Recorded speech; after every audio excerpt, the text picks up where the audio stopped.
जय जय श्री हरिवंश। मन मनुष्का मत प्राणा, भगवान ने कहा उद्धव जी से कि मैं गोपियों के लिए इसलिए विरह युक्त रहता हूं कि वो मन मनस्का मत प्राणा मदर्थे त्यक्त दैहिका। भगवान में मन लगाना साधना है, लेकिन कृष्णमय मन हो जाना मन मनस का, कृष्णमय प्राण हो जाना, प्राण कृष्ण का चिंतन करते हुए जब मन निरंतर हर श्वास में, तो मत प्राणा हो जाता है, कृष्ण प्राणा हो जाता है। गोपिका जी कहती हैं कान भय प्राण में और प्राण भय कान में, ही में न जानी परे कान है कि प्राण है। प्राण ही कृष्ण हो गए या कृष्ण ही प्राण हो गए। मन मनस्का मत प्राणा मदर्थे त्यक्त दैहिका, मेरे लिए समस्त देह के आचरण समर्पित करना, यह है भगवत प्राप्ति। भगवत प्राप्ति का स्वरूप क्या है? भगवान में मन हो जाना, भगवान में प्राण हो जाना और देह के समस्त आचरण समस्त विलास केवल भगवान के लिए। अब बोले इसका साधन क्या है? तो बोले संत। बिना संतों के ये बात नहीं हो सकती। अगर संत संग नहीं मिला तो मन मनस का मत प्राणा मदर्थे त्यक्त देहिका, ये स्थिति नहीं आ सकती। इसलिए कहा है तुलयाम लवे ना पिन्ना स्वर्गम ना अपुनर्भवम, भगवत संग संगस्य मर्त्यानाम किमुताशिषा। तुलना नहीं की जा सकती संत संग से, मोक्ष सुख की भी, स्वर्ग सुख की भी और मृत्युलोक के सुख की भी। अगर ये तीनों सुख मिला दिए जाए तो भी संत सुख के बराबर नहीं। जो भगवत प्रेमी महात्माओं का संग है उसके बराबर नहीं। तात स्वर्ग अपवर्ग सुख धरी तुला एक अंग, तूल नताय सकल मिली जो सुख लव सत्संग। लव मात्र क्षण मात्र के सत्संग से जो हमें लाभ मिलता है और कहीं किसी से नहीं मिल सकता। संत का स्वभाव होता है सबका मंगल करना। जो पैसा चाहना, मान प्रतिष्ठा चाहना, भोग चाहना, यश कीर्ति चाहना, जा ही ना चाहे कबो कछु, चाह जिसके अंदर मिट गई है वही संत है। चाह मिटी चिंता मिटी, मनुआ बेपरवाह, भगवत चिंतन परायण महापुरुष। फिकरी फारी फकनी करे ताको नाम फकीर। जिस फिकर माने होती चिंता, चिंता को ही मिट्टी में मिला दिया, कोई चिंता नहीं, कोई चाह नहीं। बोले संत सबका मंगल करते हैं। अगर वो गुस्सा हो जाए, साप दे दे तो भी तुम्हारा मंगल होगा, मंगल नहीं हो सकता। जैसे देवर्षि नारद जी गुस्सा हो गए नलकूबर मणिग्रीव के ऊपर, नंगे नहा रहे थे गंगा जी में, शराब भी पिए थे और अप्सराओं के साथ केली कर रहे थे। देवर्षि नारद जी ने देखा देवताओं में सर्वश्रेष्ठ कुबेर के पुत्र होकर मदिरा पान करके भगवती गंगा में ऐसे निर्वस्त्र स्नान करना, इनको दंड की जरूरत है, बहुत बड़े हैं, इनको कोई दंड दे नहीं सकता। कुबेर के पुत्र है, त्रिभुवन का खजाना कुबेर के पास है, धनाध्यक्ष कुबेर। अप्सराएं तो डर कर वस्त्र धारण करके चरणों में गिर पड़ी, पर वो नशे में उन्मत्त गर्भ में खड़े रहे। प्रणाम कर लेते तुरंत तो शायद बच जाते। देवर्षि नारद जी ने कहा, तुम जड़वत वृक्ष की तरह दोनों खड़े रहे, और ऐसी अपवित्र दशा में, मतलब मदिरा पिए, निर्वस्त्र, तुम्हें अहंकार है ना, तुम्हारे पिताजी कुबेर है, तुम्हें शाप देते हैं, जाओ दोनों वृक्ष बन जाओ। यमला अर्जुन, यमल माने होता जुड़वा, यमला अर्जुन के नाम से दोनों वृक्ष रूप में नलकूबर मणिग्रीव नंद बाबा के घर के सामने बने। लाल जी को जब उखल में बांधा गया तो उखल सहित घसीट कर दोनों वृक्षों में फंसा दिया, मारा झटका, दोनों वृक्ष उखड़ गए और भगवान गोविंद का साक्षात्कार नलकूबर मणिग्रीव को हुआ। ऐसे हम वरदान कहे कि साफ कहे, मुनिन कर क्रोधो मुक्तिदातार। अगर कोई साधु महात्मा गुस्सा हो करके कुछ कह भी दे तो परिणाम उसका मंगल होगा, क्रिया मंगल होगी। अब अमंगल क्रिया कहां, कुबेर के पुत्र पेड़ बने खड़े हैं, लेकिन परिणाम मंगल होगा, भगवान की उनको प्राप्ति हुई। तो संत का संग सबका मंगल करता है। केवल इतनी ही बात नहीं, संतों में भगवान के भजन से ऐसी शक्ति आ जाती है कि उनका संस्पर्श जिसको हो गया उसको मालूम भी नहीं चलेगा और उसको भगवत प्राप्ति हो जाएगी। इतनी बड़ी महिमा है। संस्पर्श दो प्रकार से होता है।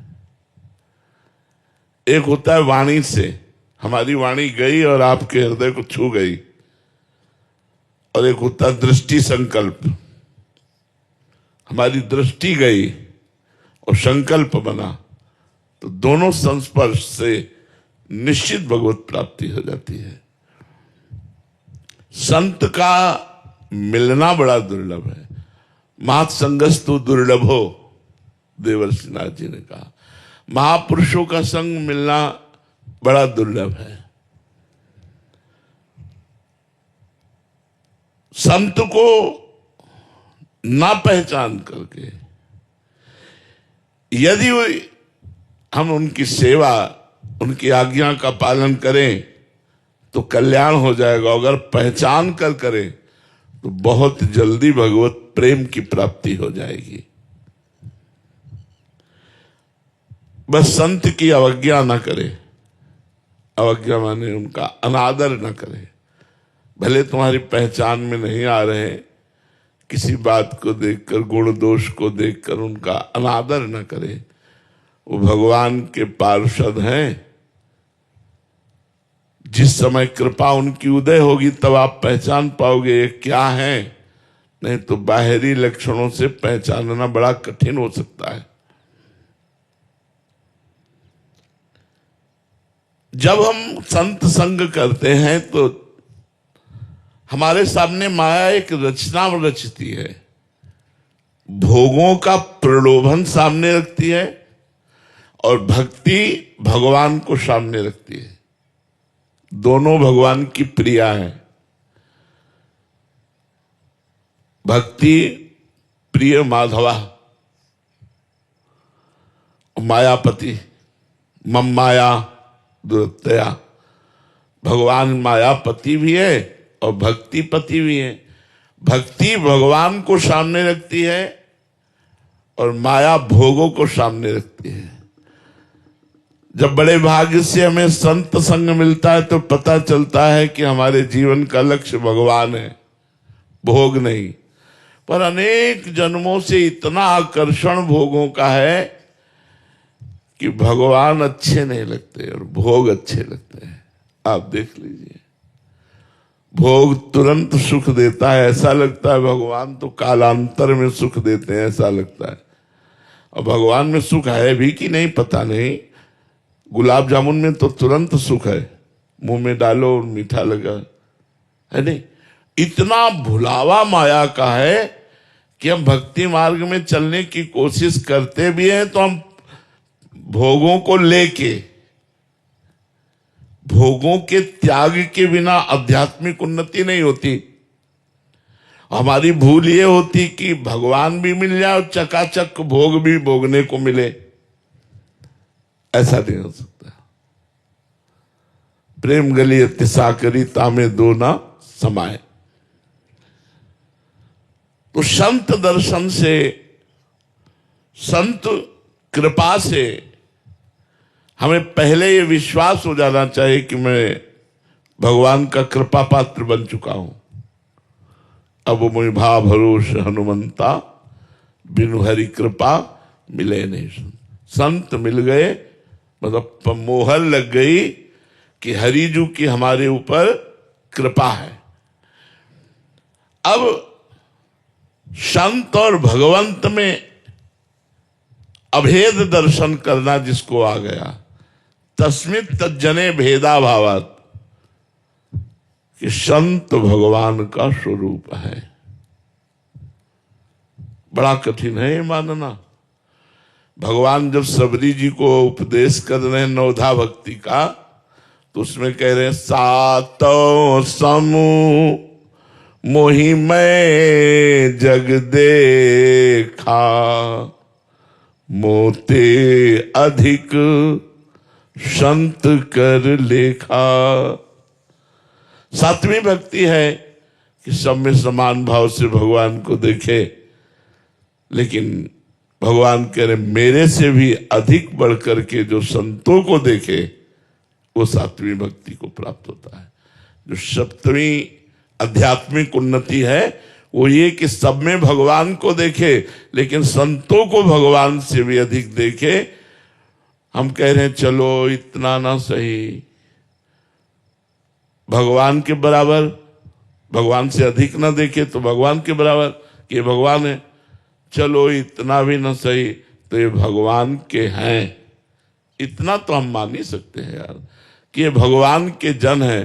तो जैसे हम भगवान की हर वस्तु का आदर करते हैं, प्रसाद है, प्रसादी वस्त्र है, फूल है, माला है, तुलसी है, चरणामृत है, आदर भगवान का, ऐसे हम संत का यदि आदर करें, उनका अनादर ना करें तो हमारा लोक परलोक दोनों बन जाए, दोनों मंगल हो जाए। भगवान में, भक्ति में, भक्त में बिल्कुल अंतर नहीं है। जो गुरु और इष्ट में अंतर रखता है वो कभी भगवान को प्राप्त नहीं हो सकता है। डर है कुसंग का कि अगर सत्संग अपना इतना प्रभाव डालता है तो कुसंग भी अपना प्रभाव डालता है। हम लोग सत्संग तो 30 मिनट 40 मिनट किए, लेकिन जो कुसंग है वो हमारा बहुत ज्यादा है। और आजकल तो मोबाइल का बहुत बड़ा कुसंग है और बहुत बड़ा सत्संग है, दोनों बात है। अगर आप अच्छे अच्छे संत महापुरुषों की वाणी सर्च करके सुनना चाहें तो मोबाइल देवता सुना देंगे, और आप गलत गलत बातें देखना चाहें तो गलत दिखा देंगे। हमारा मन ज्यादा गलत देखना, गलत सुनना पसंद करता है, क्योंकि बहुत जन्मों से माया में लगा रहा है। व्यक्ति का कुसंग, मोबाइल का कुसंग, अगर हम अंदर से समझ करके अपने को बचा ले जाएं तो संत संग का लाभ प्राप्त हो। संत संग किया और लाभ नहीं मिला, या तो वो संत नहीं है जिनका संग किया, और या फिर आपके जीवन में कुसंग है, बाहरी कुसंग, आंतरिक कुसंग। दोनों कुसंगों का यदि त्याग कर दे तो संत संग से लौकिक पारलौकिक दोनों सिद्धियां प्राप्त हो जाती है, लौकिक भी और पारलौकिक भी प्राप्त हो जाती है। संतों को कल्पतरु कहा गया है। देखो, जब दशरथ जी को लगा कि वृद्धावस्था आ गई, कोई संतान नहीं हुई, तो उन्होंने वशिष्ठ जी के चरणों में निवेदन किया। वशिष्ठ जी ने एक महान तपस्वी श्रृंगी ऋषि का स्मरण किया और श्रृंगी ऋषि आए और दशरथ जी की कामना पूर्ण हुई। भगवान राम, लक्ष्मण, भरत, शत्रुघ्न जी का चारों का प्रादुर्भाव हुआ, पुत्रष्टि। आज तक इतिहास साक्षी है, लौकिक और पारलौकिक दोनों मंगल कामनाएं किसी की भी पूर्ण हुई है तो संतों से पूर्ण हुई है। संतों की एक अद्भुत महिमा है कि उनमें ऐसे परमाणु होते हैं कि आपको नाम जपना अच्छा लगने लगेगा, आपको भगवान की कथा अच्छी लगने लगेगी, आपको बुरे आचरण चुभने लगेंगे। जैसे आप बैठे हो तो आपको अपनी स्मृति में आ गए, आज से हम ये नशा नहीं करेंगे, आज से हम ये गलत का अपने आप आने लगेगा। सत्संग का प्रभाव है कि अपने आप आपके गलत आचरण आपको चुभने लगेंगे और अच्छे आचरण करने की आपके अंदर इच्छा होने लगेगी कि आज से मैं नाम जप करूंगा, आज से मैं सत्संग सुनूंगा, आज से मैं भगवान की कथा सुनूंगा। संतों का अवगाहन करना सब तीर्थों से भी बढ़कर, तीर्थी कुर्वन्ति तीर्थानि। संत जन तीर्थों को भी तीर्थत्व प्रदान करते हैं, क्योंकि नाम जब चलता रहता है। एक बार भगीरथ जी ने जब गंगा जी को प्रसन्न किया तो गंगा जी मृत्यु लोक में आने के लिए तैयार हुई ब्रह्मलोक से। भागीरथ से कहा कि जब मैं ब्रह्मलोक से गिरूंगी तो सीधे रसातल पहुंच जाऊंगी, मृत्यु लोक में बीच में रोकेगा कौन? पहली समस्या। और दूसरी समस्या है, मृत्यु लोक के पापी लोग हमारे में स्नान करेंगे तो सारे पाप हम में हो जाएंगे, तो हम निष्पाप कैसे होंगी? तो भागीरथ जी ने तपस्या करके भूत भावन भगवान शंकर को प्रसन्न किया और कहा गंगा जी को आप रोकिए। कहा रोक लेंगे, ब्रह्मलोक से गंगा जी आएंगे, उनको रोक लेंगे। फिर उपाय पूछा भगवान से कि गंगा जी निष्पाप कैसे होंगी? तो उनका जो साधु निरपेक्ष है, किसी से आशा नहीं रखते और निरंतर भजन परायण है, एकमात्र भगवान के आश्रित हैं, वो संत जब तुम में स्नान करेंगे तो गंगा निष्पाप हो जाएंगी। जब गंगा जी ब्रह्मलोक से नीचे की तरफ उतरी तो अपनी जटाएं खोल दी भगवान शंकर ने। आओ, हरि का चरणामृत है ना, निगाह से भी रोक सकते थे, नेत्र से भी, ऐसे भी रोक सकते थे, लेकिन जटाएं खोल। जटा कटा संभ्रमम भ्रमण नीलंप निर्झरी विलोलवी चिवल्लरी विराजमान मूर्धनी, बांध दिया। भागीरथ जी ने कहा खोलो, तो वहां से लाए ब्रह्मलोक से, और तो आप अपनी जटाओं में ही रोक लिया। तब 3 धाराएं प्रकट हुई। जो देवता लोग जिसमें स्नान करते हैं देव गंगा जिसे कहते हैं अलकनंदा, मनुष्य जिसमें स्नान करते हैं वो भागीरथी, और नीचे के लोग के जिसमें स्नान करते हैं वो मंदाकिनी। अलकनंदा, भागीरथी और मंदाकिनी के रूप में गंगा जी प्रकाशित हुई। तो जो संत भगवान के निरंतर भजन में लगे हैं वो जब गंगा जी को स्पर्श करते हैं तो निष्पाप हो जाती। जब गंगा निष्पाप हो जाती तो हम पापी जन क्यों नहीं निष्पाप हो जाएंगे? संतों के संग से। संतों के हृदय में भगवान प्रगट निवास करते हैं। भगवान तो सबके हृदय में निवास करते हैं, पर माया का पर्दा लगा के निवास करते हैं, सतोगुण, रजोगुण, तमोगुण।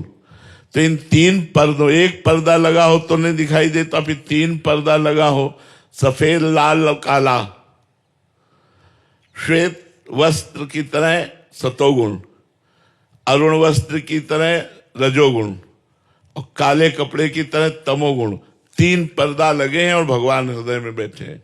और जब भजन किया जाता है तो त्रिगुणातीत, तीनों पर्दे हट जाते हैं और भगवान हृदय में प्रकाशित हो जाते हैं। वो आंख खोले चाहे आंख बंद करे, वो प्रिया प्रीतम का ही दर्शन करता रहता है। ऐसे संतों के दर्शन से अकथनीय लाभ प्राप्त होता है। अकथनीय माने जो वर्णन नहीं किया जा सकता। बस तन से, मन से, धन से, सब प्रकार से हम ऐसे संतों की सेवा करें, उनका सेवन करें, उनकी आज्ञा का पालन करें। संतों की वाणी का यदि हम अनुसरण करें तो हमारा परम कल्याण निश्चित है। पर सुन करके उसका मनन करें। श्रुता सोई परम सुजान सुनत चित रति करे। श्रुता वही श्रेष्ठ है जो बात सुन करके और हृदय में धारण करके चल पड़े। ऐसे सत्संग न सुने। जैसे एक सेठ जी धनी मानी, उनकी बहुत बड़ी दुकान, सब ऐश्वर्य चल रहा था। उनको था सत्संग रोज सुनना चाहिए, तो रोज सत्संग सुनते थे जाके। 10 वर्ष से सत्संग सुन रहे थे। एक दिन उनको किसी रिश्ते नातेदारी में जाना हुआ तो अपने लड़के से कहा, सत्संग सुने आना, हमारा नियम न टूटना पाए। वो सत्संग सुनने गया तो उस दिन गौ माता की महिमा का वर्णन हो रहा था कि यदि गाय तुम्हारे खेत में भी चल रही है, अगर आपको नहीं सहन होता तो प्यार से आप हटा दीजिए, मारिएगा नहीं। वैसे चाहिए तो कि हटाइएगा नहीं, पर अगर धैर्य नहीं है तो आप डंडा लाठी मत मारिए। ऐसा। अब वो नया लड़का सुबह जा करके आटा की बोरियां खोल करके जैसे रखते हैं, मैदे की, बेसन की, सब, और सुबह सुबह ही गाय आ गई, बेसन में मुंह मारी, खाने लगी। वो हाथ जोड़ के खड़ा, सत्संग सुना था ना, हाथ ना। सेठ आ चुके थे। सेठ सुबह आए, तुझे दिखाई नहीं दे रही गाय? तो उनका सत्संग में भेजा था। सत्संग में संत भगवान ने कहा, गौ यदि खा रही हो तो उसे डंडा नहीं मारना चाहिए, उसे हटाना नहीं चाहिए। अरे बोले 20 साल से सत्संग सुन रहा हूं, एक भी बात में मेरे फर्क नहीं पड़ा, तेरे में एक दिन में फर्क पड़ गया। बातें मानी नहीं जाती, सुनी जाती है, निकाल दी जाती। ऐसा सत्संग न सुने। यदि संतों की वाणी का हम अनुसरण करें तो सत्संग से हमें जो लाभ प्राप्त होगा वो मोक्ष, स्वर्ग और मृत्युलोक के सुखों से भी सर्वश्रेष्ठ है। एक मनुष्य है जो संतों के पास रहता है पर उन पर श्रद्धा नहीं करता, उनकी आज्ञा का पालन नहीं करता। ऐसा मनुष्य विशेष लाभ नहीं ले पाएगा। जैसे पास है, श्रद्धा में फर्क है, आज्ञा पालन नहीं, तो विशेष लाभ नहीं। और एक है बहुत दूर रहता है पर वो मानता है मेरे भगवान है, मेरे भगवान है, और उनकी हर बात मानता है, वो विशेष लाभ ले जाएगा। जो दूर वाला है वो विशेष लाभ ले जाएगा। मनुष्य को अपनी बुराइयों से विजय प्राप्त करके और अच्छाइयों पर कदम रख करके चलने का जो बल मिलता है वो संत से मिलता है। मति कीरति गति भूति भलाई, जब जे जतन जहां जे पाई, सो जानो सत्संग प्रभाव, लोकों वेद न आनो पाओ। गति मति कीर्ति आज तक किसी को भी प्राप्त, बस समस्या ये है कि हम संत का अनादर कर देते हैं। बाणासुर भगवान शंकर को प्रसन्न किया, 1000 भुजाएं दे दी। अब 1000, दो भुजाओं में जब बल होता है तो लोग संभाले नहीं संभलते, फिर 1000 भुजाएं हो, 500 इधर 500 इधर, पर्वतों में जाकर रगड़ मारता तो पर्वत चूर हो जाते, कोई लड़ने वाला नहीं। तो भगवान शंकर के पास गए, बोले गुरु अब हमसे युद्ध करो, हमारी भुजाओं में खुजली हो रही। भगवान शंकर हंस दिए, हमारे द्वारा दिए हुए बल से मुझे ही ललकार रहा है, जा तेरी भुजाओं की खुजली मिटाने वाला आ गया है। तो भगवान श्री कृष्ण ने जब बाणासुर की पुत्री उषा को अनिरुद्ध जी से तो फिर काटा, सब भुजाएं काटी, 4 भुजाएं क्यों नहीं। शास्त्राबाहु अर्जुन संत भगवान अवधूत शिरोमणि दत्तात्रेय जी की आराधना की, संग किया, उसको ऐसा आशीर्वाद दिया 80,000 वर्ष तक जवान रहकर विषयों का भोग भोगा, मदान्ध हो गया। संत से मिली शक्ति के द्वारा संत का ही अपमान किया, जमदग्नि ऋषि के आश्रम से जबरदस्ती कामधेनु गाय हटा दी, और जब रोका तो उपद्रव मचाया, यहां तक कि जमदग्नि जी का गला काट लिया। संत अनादर भगवान परशुराम ने काट कर फेंक दिया, पूरे परिवार को, है वंश को मिटा दिया। 21 बार पूरे भूमंडल में ऐसे अत्याचारियों को घूम घूम कर काटा भगवान परशुराम जी ने। संत से ही उन्नति होती है, और संत का अनादर कर देने पर अवनति हो जाती है। यदि हम संत का अनादर ना करें और संत का सदैव आदर करें तो इतने मात्र से भगवत प्राप्ति हो जाएगी। संत संग जो है अपवर्ग कर, कामी भव कर पंथ, संत का संग सीधे मोक्ष प्राप्ति कराता है। बड़े भाग पाए सत्संगा, विनय प्रयास होए भव भंगा।